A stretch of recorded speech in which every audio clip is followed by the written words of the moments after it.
The hospital was buzzing as always. The scent of antiseptic lingered in the air. Nurses strode with purpose, and patients called out gently from behind partially closed curtains. David adjusted the strap of his backpack as he walked through the glass doors of St. Mariah's Memorial Hospital. It was his first week as a nursing trainee, a fresh start in a prestigious facility, far from home and even further from everything familiar. At 24, David carried himself with quiet discipline. Dark-skinned, neatly groomed, always in polished shoes and neatly ironed scrubs. His voice was soft, his eyes alert, and his posture hinted at both humility and pressure. He was here to build a future, for himself and for Naomi, his girlfriend of 4 years back home. He hadn't seen Naomi in months since starting the program. They video-called every other night. She would ask how the hospital was, and he would always say, fine. But he rarely mentioned names or details. He didn't want her to worry. Today, the head nurse had assigned him to work under Nurse Clara, a seasoned professional in her early 30s with a reputation for efficiency and flirtation. She was confident, curvy, and always a little too relaxed when speaking to junior staff. Her uniform always hugged her just enough to catch attention, and her words carried a playful melody. As David joined her on the ward floor, she turned, scanned him briefly and smiled. Well, you must be David, she said, pulling off a pair of gloves. You're taller than they said. That's a good start. David chuckled nervously, unsure how to respond. Thank you. I'm excited to learn. Clara tilted her head, stepping closer. Excited is good. Eager is better. We'll see if you're both. He nodded politely, eyes shifting away from her gaze. Her perfume was soft, something floral, but the way she stood close made him uncomfortable. Still he remained focused. He had come to learn, to work, to be better. They moved from bed to bed, handling charts, checking vitals. David remained professional, but he couldn't help noticing how Clara found ways to touch his arm, brush past him, lean in just a little too close. He told himself it was just her way. Maybe she was like that with everyone. About an hour later, as they reviewed a patient chart near the nurse's station, another nurse walked up, quietly, almost unnoticed. She was tall, fair-skinned, hair tied into a clean bun, with sharp, observant eyes behind thin-framed glasses. Nurse Eliza. Clara turned. Eliza, meet our new intern. David. Eliza gave a short nod. I've seen him. Around. Her voice was soft, careful. She didn't smile, but there was no rudeness in her tone, just a neutral calm that made David feel oddly judged. Or maybe just studied. I hope I'm doing okay so far, David said, extending his hand slightly. Eliza looked at his hand for a second longer than necessary before shaking it. You're quiet, she noted. That's rare around here. Clara laughed, breaking the moment. He's shy. But don't worry, we'll fix that. Eliza raised an eyebrow but said nothing. She moved off silently, clipboard in hand. Later that afternoon, while David sat alone during break in the tiny staff kitchenette, Clara walked in, sipping from a plastic cup. You always sit by yourself, she asked. I just like quiet, David answered. Clara leaned against the counter. You know, most new guys come in here trying to impress. They talk too much, act too fast. But you just observe. That's rare. David smiled faintly. I prefer to learn first. Clara stepped closer, watching him. And do you learn everything? Her tone was layered, innocent on the surface, but soaked in suggestion. David tried to laugh it off. I try to learn what I'm assigned. Clara's hand reached for his. Not grabbing, just brushing lightly against his fingers. What if we assigned something fun? His breath caught. He didn't answer. He didn't need to. She smiled wider, pulling her hand back. Relax. I'm just teasing. Before he could respond, Eliza entered the room. Her eyes immediately clocked the space between David and Clara. Her glance said everything. Clara turned casually. Eliza, she greeted. We were just mentoring. Eliza's lips tightened. Of course. David stood, clearing his throat. I should get back. Clara let him pass. But just as he reached the door, she leaned in close and whispered, so low only he could hear. You know, if you ever had the courage to ask both of us out, we might just say yes. David froze. The hallway buzzed just beyond. The coffee machine hummed quietly. Time seemed to pause. He turned to glance back at Clara, who was now sipping her drink like nothing had happened. Eliza was watching him again. Calm, unreadable. His heart thudded in his chest. He left the room. As he walked down the corridor, clipboard clutched too tightly in his hand.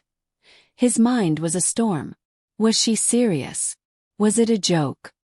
His body tingled with adrenaline, confusion, shame. And yet, he wasn't entirely offended.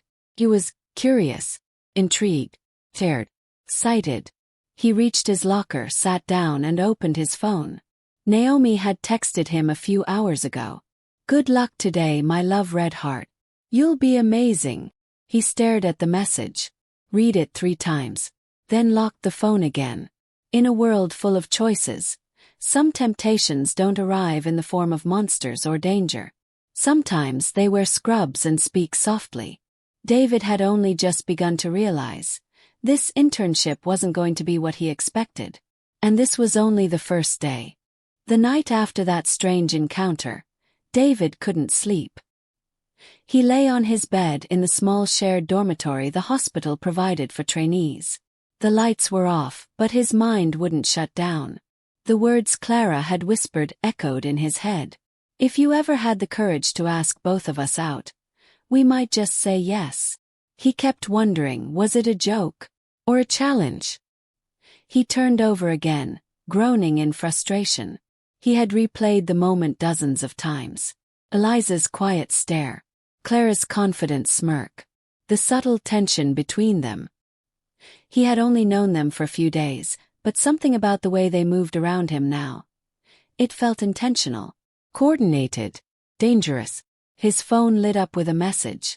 'Twas Naomi. Miss you so much today. Hope the hospital isn't too stressful, red heart.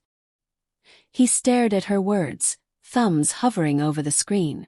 He typed deleted, then just sent. I miss you too. The next day at the hospital, things felt different. Not overtly. Not in anything anyone said. But in how they said it. How they moved. How they looked at him. Clara passed him at the nurse station, grazing his arm with her fingers. Sleep well? She asked, not stopping to wait for an answer. Eliza handed him a file. Their hands touched briefly. She didn't pull away immediately. Her voice was calm. Don't overthink everything, she said without explanation. David blinked. What do you mean? Eliza looked at him. Dead center, her eyes holding something quiet but charged. Just don't. She turned and left. The shift continued normally. Vitals, rounds, medication charts. David tried to stay focused, but the mental fog was thick. Every glance, every whisper felt amplified. Every small gesture, potentially loaded. Later that afternoon, during their scheduled lunch break, Clara and Eliza sat together at a table in the back corner of the staff room. David hesitated before entering. But he needed his bag. As he walked past them, Clara called out, David. He paused. Eliza looked up at him, her face neutral but not cold. Sit down, Clara said, patting the empty chair beside her. David hesitated. I was just. You're not on shift for another 15 minutes, Eliza cut in. Relax. He slowly sat down. For a few moments no one spoke.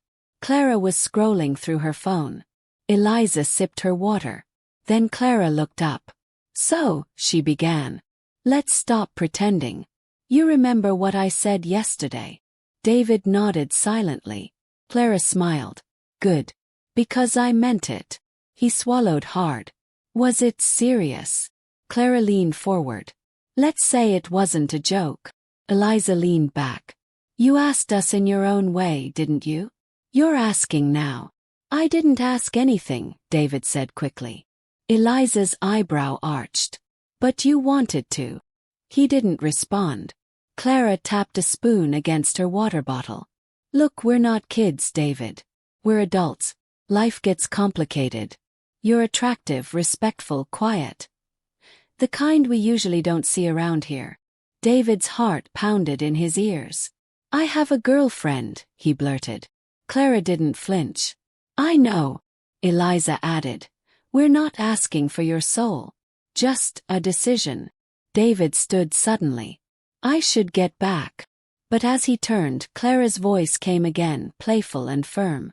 Don't think too long. We don't wait forever. He didn't look back. He left the room quickly, jaw tight, mind racing. That evening, David sat on a bench outside the dormitory under the yellow-orange streetlights. The air was warm, but he felt cold inside. His morals were screaming.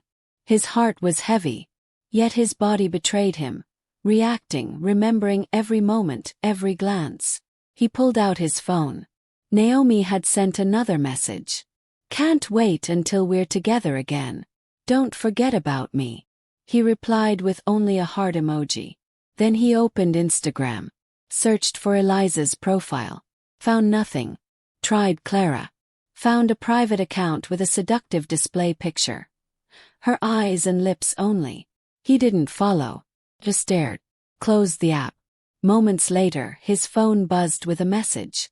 From a number not saved in his contacts. Location round Pushpinas. The pin was dropped a few blocks from the hospital. An apartment building.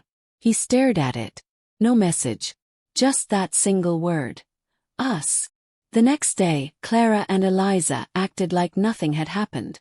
Professional. Usual. Controlled. David, on the other hand, was falling apart on the inside. During their shift change, Clara leaned into his ear as she passed by and whispered, Didn't expect the location, did you? Eliza brushed past him a moment later, eyes down, and murmured, Doors open after 8. If you come, come alone. That evening, David found himself walking. The map pin still in his phone. His feet moved almost by themselves. He told himself he would just see the place. That he wouldn't go in. That it was just curiosity. He wasn't really doing anything wrong. The building looked ordinary. 4 stories, concrete walls, a few potted plants by the entrance. Unit 3B. He stood in front of the building for nearly 10 minutes. Breathing hard. Sweating. Jaw clenched. His phone buzzed again. Clara. We're upstairs. No pressure. But don't knock unless you mean it. Another message. Immediately after. Eliza. You can still walk away. David stared at the screen. He was at a crossroads. Part of him screamed to go back. To run. To delete their numbers, block them, call Naomi and confess everything. Beg for forgiveness for even considering it. Another part of him, the part he didn't recognize, whispered, Go upstairs. He tucked the phone into his pocket. He reached the front door of the building. Lifted his hand. Was trembling. And then he knocked. The door creaked open. David's heart raced as he stepped into the dimly lit apartment. Warm lighting cast golden hues across the walls. A soft R&B track played in the background. Low, sensual, intentional. He was greeted by Clara. She wore a long satin robe that shimmered against her skin. Her makeup was subtle but striking, and her hair flowed freely down her shoulders. She looked different here. No uniform, no teasing smile. Just intensity. Come in, she said, stepping aside. David hesitated for a breath, then crossed the threshold. He scanned the apartment. It was quiet, clean. The curtains were drawn. A bottle of wine sat uncorked on the glass table. 2 glasses had already been poured. Then he saw Eliza. She was seated on the beige couch, legs crossed, dressed in a simple silk camisole and shorts. Her hair was down too, glasses gone, eyes unblinking as she looked at him. She didn't smile. She didn't speak. She simply watched. The door clicked shut behind him. Clara walked past him slowly, brushing against his side as she made her way to the couch. We weren't sure if you'd come, she said, pouring herself another glass. But here you are. David stood frozen. He didn't know what to say. His mouth was dry. His heart hammered against his ribs like it was trying to escape. Eliza tilted her head slightly. "Still quiet," she said. "I wonder if that's because you're afraid. Or just unsure." "I don't know what I'm doing here," David said finally. His voice sounded distant, even to himself. Clara sipped her wine. "You know exactly what you're doing. You just don't want to admit it." Eliza rose slowly from the couch, walking toward him. Her steps were measured, silent, like a shadow moving. She stopped just a few inches away from him. "You haven't done anything wrong," she said, voice low. "Not yet." David looked at her. "But I've already thought it." Clara stepped in behind him. "Everyone thinks things. That's not a crime." Eliza reached out and touched his chest, just over his heart. "The question is, what are you going to do?" Silence. David looked down, closed his eyes. In that moment, a flood of memories rushed in. Naomi laughing on video calls, her cooking, the way she used to send silly voice notes, her plans for their future. Her trust in him. Her love. Her belief that he was good. And here he stood, on the edge of destroying it. For what? A moment. A story he couldn't ever tell. His breath hitched. "I thought I could handle this," he said softly, more to himself than to them. Clara placed a hand on his shoulder. "You still can." David stepped away, suddenly, urgently. He backed toward the door, hands shaking slightly. "No," he whispered. "I can't." Eliza's expression didn't change. She only nodded slightly. "We didn't expect you to choose this." Clara, however, looked disappointed. "You sure?" David nodded, finally meeting both their eyes. "Yes." He opened the door. The cool hallway air hit him like a wave of reality. He stepped out without another word and closed the door behind him. Outside, the night was still. No cars passed. No voices echoed. Just the sound of David's own heartbeat pounding in his ears. He sat down on the steps outside the building, buried his face in his hands, and exhaled. Long, slow, like he'd been holding his breath for hours. It wasn't relief. Not exactly. It was something heavier. Guilt without action. Shame without sin. The kind of burden that settles in your bones. He walked home slowly. No music. No messages. No distractions. By the time he got back to the dorm, the building was quiet. Everyone had turned in. He unlocked the door to his room, sat on the edge of the bed, and stared at the wall. The silence was deafening. He picked up his phone. Naomi had messaged earlier. "Hope your shift wasn't too hard. Miss your hugs, 2 hearts." He stared at the text for a long time before pressing the call button.